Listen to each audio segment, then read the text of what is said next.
আমি জাস্ট একটা গল্প বলেই শেষ করব। আমি গল্পটা সব জায়গায় বলি এবং আমি বিলিভ করি যে প্রত্যেকটা মানুষ নিজের জীবন পরিবর্তনের জন্য এই গল্পটা সবার জানা উচিত এবং এই শব্দটাতে বিলিভ করা উচিত।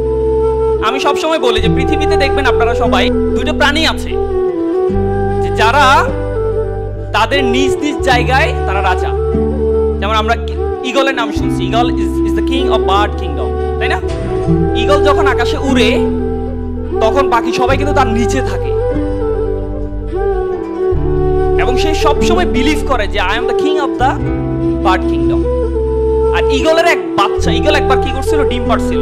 তো ডিমটা পরে ওই যে মুরগি যেখানে হয় সে জায়গায় ডিমটা করছিল। তো এই ডিম থেকে যে বাচ্চা বের হয়েছে এটা কার বাচ্চা? বাচ্চাটা কার? কিন্তু আছে কাদের সাথে? এখন এই বাচ্চা যখন ডিম ফুটে যখন বাচ্চা হইলো তখন সে তার আশেপাশে দেখতেছে সব মুরগি, এমনকি সে নিজেকে ঈগলের বাচ্চা চিন্তা করবে? করবে বলেন? সো নিজেকে বরাবরের মতো ওই মুরগির বাচ্চাই চিন্তা করলো। করে যখন সে একটু বড় হচ্ছে, লাফাইতে দেখে, তার মাকে বলতেছে যে এরা লাফাই কেন, এত লাফাই কেন? বলছে তুমিও পারবে একটু লাফাইতে। তো লাফাই এতটুকু উঠে। সে বিলিভ করছে যে মুরগি মানে হচ্ছে এর চেয়ে বেশি উঠতে পারে না, তাই তো নাকি?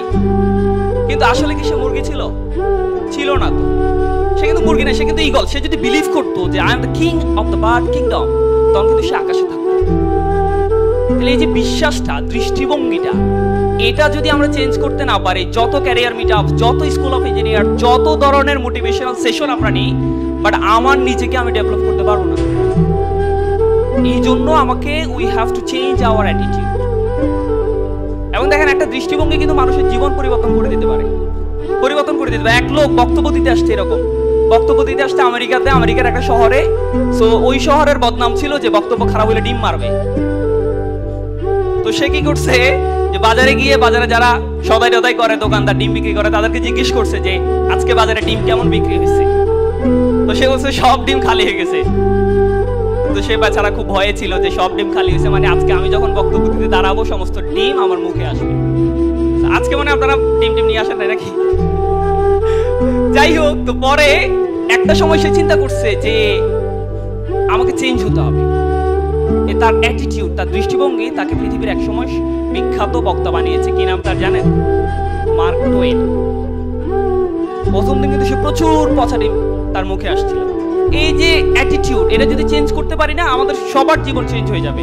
আপনি হয়তো অনেক টাকার মালিক হতে পারবেন না, আপনি হয়তো উত্তরায় গিয়ে এইভাবে তাকাইতে হবে, কিন্তু আপনি যদি বিলিভ করেন যে না আমার দৃষ্টিভঙ্গি ভালো, আমি রাইট অ্যাটিটিউডে বিলিভ করি, আপনি তখন কমলাপুরের কথা চিন্তা করবেন। আপনি তখন আমাদের যে তেজগাঁয়ে বস্তি আছে সেই বস্তির কথা চিন্তা করবেন যে আমি তো তাদের থেকে অনেক ভালো আছি। তাহলে কি আপনি খারাপ ফিল করবেন না একটু ভালো ফিল করবেন? চাকরি বানে, পিজিসিবিতে চাকরি বানে, পিডিবিতে চাকরি বানে, তো কি হয়েছে? এরকম তেজগাঁয়ে ঘুমাচ্ছে অসংখ্য মানুষ আছে না? তারা কি ড্যাফোডিল ভার্সিটির এরকম এসি একটা অডিটোরিয়ামে এসে বসতে পেরেছে? পেরেছে বলেন? তাহলে আমি ভালো আছি না? সো এই দিস ইজ অ্যাটিটিউড। আর একটা গল্প বলি, the king of the jungle নাম কি? লায়ন। লায়ন দেখবেন সবসময়, বাঘ কিন্তু লায়নের চেয়ে অনেক হিংস্র, হাতি কিন্তু অনেক বড় লায়নের চেয়ে, কিন্তু এই লায়নকে সবাই দেখলে কি করে? পালিয়ে যায়। কারণ ওই যে বাঘ, ওই যে আপনার জিরাফ আছে, তারা কিন্তু অনেক বড়, বাট বিলিভ করে the eater is coming to me. একটা হিংস্র লায়ন আমার দিকে আসছে, আমাকে খেয়ে ফেলবে। এই জন্য এটা তার ফিলিংস, তার অ্যাটিটিউড। তার অ্যাটিটিউড হচ্ছে সিংহ সামনে আসা মানে আমাকে খেয়ে ফেলবে, সেজন্য সে পালায়। আর লায়নের অ্যাটিটিউড কি? I need to take my lunch. I am so much hungry. সামনে যা আছে সব খাই ফেলতে হবে। কি জিরাফ, কি এলিফ্যান্ট, I don't care, আমার খাইতেই হবে তাকে। This is the attitude.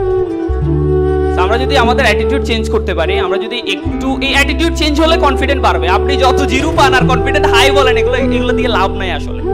So আমরা আমাদের জীবনকে চেঞ্জ করার জন্য, সুখ আনন্দ ফিল করার জন্য, একটু খুশি থাকার জন্য, হার্ট স্ট্রোক, ব্রেইন স্ট্রোক, যত ধরনের হৃদরোগ আছে এগুলো থেকে বাঁচার জন্য অ্যাটিটিউড ঠিক করতে হবে।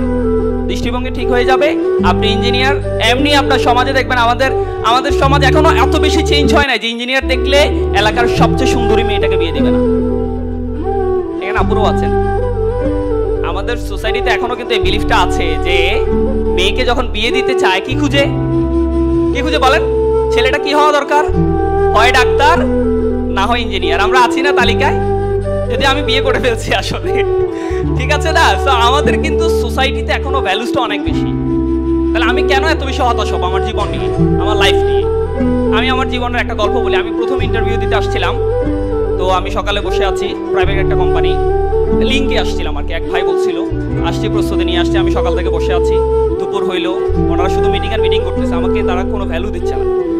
পরে লাঞ্চ করে আসলাম, বলছে যে মাগরিবের সময় আপনার ইন্টারভিউ নিবে। মাগরিব হলো 8টার দিকে আমাকে ইন্টারভিউর জন্য ডাকছে। তো আমার স্যালারি ধরছে 20,000 টাকা। আমি মাত্র ভার্সিটি থেকে বের হয়েছি, 20,000 টাকা স্যালারি, এটা কিন্তু আমাদের সোসাইটির জন্য অনেক, তাই না? আমরা অনেকে 10-12,000 টাকায় ঢুকে যাই। তো 20,000 টাকা স্যালারি ধরছে, বাট আমি ফিল করতেছি না এত টাকা আসলে হবে না, আর একটু বেশি। তা আমি আমার অনেক বড় ভাইয়ের সাথে যোগাযোগ করলাম, যোগাযোগ করে চিন্তা করলাম যে আসলে আমি কেমন ডিমান্ড তাদের কাছে চাইতে পারি। সো আমাকে কয়েকজন বড় ভাই বললো যে তুমি পার মান্থ 6 মাস পর পর 5,000 টাকা করে ইনক্রিমেন্ট চাইবা। তো আমি হিসাব করে দেখলাম 3 বছর পরে গিয়ে আমার 50,000 মতো স্যালারি হয়ে যায়। তো 3 বছর পরে একজন ইঞ্জিনিয়ার 50,000 বাংলাদেশে, এটা মোটামুটি ভালো একটা বিয়ে করার জন্য এনাফ। তো সেভাবে আমি সাবমিট করলাম। তো ওই মুরব্বী যিনি আছেন, আমি রেসপেক্ট করি সবাইকে, তিনি বলতেছে এই ছেলেটা মনে হয় চাকরির জন্য ঘুরতে ঘুরতে তার পায়ের স্যান্ডেল নষ্ট হয় নাই। I was very shocked। আমি কিন্তু খুবই আঘাত পাইছিলাম। আমি ইন্টারভিউ দিতে আসছি, তারা চাকরি দিবে না, ওকে ভাই আপনাকে আমরা নিতে পারছি না, আপনি প্রচুর ডিমান্ড, এরকম না বলে বলতেছে এই ছেলেটার পায়ের স্যান্ডেল মনে হয় ক্ষয় হয় না রাস্তায় হাঁটতে হাঁটতে চাকরির জন্য। and that was my inspiration। ওই কথাটা কিন্তু আমাকে খুব আঘাত, খুবই, মানে আমি খুব বেশি কষ্ট পাইছি। এবং আমি একটা ইন্টেন্সিভ রুমে ঢুকছি 1 মাসের জন্য। আমার যাবতীয় মোবাইল যত নেটওয়ার্ক আছে, আমার মায়ের সাথে ছাড়া কারোর সাথে আমি কথা বলতাম না। ওই 1 মাস আমি প্রচুর পড়াশোনা করছি, প্রচুর পড়াশোনা করছি। আপনারা যারা ডুয়েটে গেছেন অ্যাডমিশনে, তারা কিন্তু অনেক পড়ান, ডেলি অনেকে 18 ঘন্টা পড়েন, 14 ঘন্টা পড়েন। আমি সব কিছু বন্ধ রাখছি, 28 দিন টানা পড়াশোনা করছি। পরীক্ষা ওই প্রিপারেশন আমার জীবন চেঞ্জ করে দিছে। অনেকে হয়তো দেখবেন আমি সবসময় আড্ডা দিই, চা খাই, সব কিছু করি, কিন্তু ওই 28 দিন আমার জীবন চেঞ্জ করে দিছে। এরপরে গিয়ে আমি একটা বিশ্ববিদ্যালয়ে, আমি এরপরে যত পরীক্ষা দিয়েছি সব পরীক্ষা আমি টিকেছি, কিছু পরীক্ষা আমি নিজে থেকে চাকরি নিয়ে নিই। সো আপনাদের জীবনে কি এ ধরনের অপমানজনক শক্ট কোনো নিউজ আছে? আছে কিন্তু আমাদের জীবনে। কিন্তু আমরা কি করি? আমরা তখন চিন্তা করি আমাকে অপমান করছে, আমাকে দিয়ে কিচ্ছু হবে না, দরজাটা লাগাই দিয়ে আমি কান্না করি। আমরা কিন্তু ওই জায়গা থেকে ইন্সপাইরেশন নিই না। আমরা চাইলে কিন্তু আমাদের এই যে বিষয়গুলো আমাদেরকে অপমান করে, সেই জায়গা থেকে কিন্তু আমরা চাইলে ইন্সপাইরেশন নিতে পারি, নিয়ে কিন্তু আমি আমার জীবনকে চেঞ্জ করতে পারি। আমার মনে হয় আমরা আজকে থেকে আমাদের দৃষ্টিভঙ্গিকে চেঞ্জ করে ফেলবো। একজন ইঞ্জিনিয়ার হিসেবে সমাজে আমার দিকে কিন্তু মানুষজনের এমনিতেই ভালো চোখে তাকানো আছে, তাহলে আমি এত হতাশ হওয়ার কোনো দরকার নাই। আপনি একটু পড়াশোনা করেন, আপনার সামনে যত পরীক্ষা আছে, এখন তো পাওয়ার সেক্টরে জব মানে অ্যাভেলেবল জব। আমাদের বেলাল স্যার কথা বলবেন, প্রচুর জব অপরচুনিটি এখন বাংলাদেশে পাওয়ার সেক্টরে। আমরা পাওয়ার সেক্টরে জব করতেছি। সো আপনারা যদি 2 থেকে 3 মাস দরজা বন্ধ করে ভালো একটা পড়াশোনা করতে পারেন, আই বিলিভ বেলাল ভাই নিজে এসে আপনাদেরকে জব দিবে। জব দিবে মানে আপনারা কোয়ালিফাই হবেন জবের জন্য। সো আমাদের সরকার, আমাদের সংস্থাগুলো কিন্তু কোয়ালিফাই স্টুডেন্ট চাচ্ছে।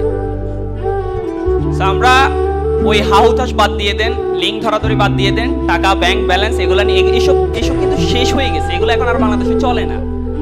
আপনি একটু 1 মাস ভালো একটা পরিশ্রম করেন, দেন সকল চাকরিতে আপনারা টিকবেন ইনশাআল্লাহ। আপনাদের সবার জন্য শুভকামনা। আমি আসলে আজকে প্রস্তুত ছিলাম না কথা বলার জন্য, আমি একটা জায়গা থেকে চলে আসছি। আমি বেলাল ভাই, আমাদের গেস্ট যারা আছেন তাদের সাথে বসতে পারলে আমার খুবই ভালো লাগতো, আমি সবার কথা শুনতে পারলে খুবই ভালো লাগতো, কিন্তু চলে যেতে হবে। আপনাদের সবার প্রতি শুভকামনা থাকলো।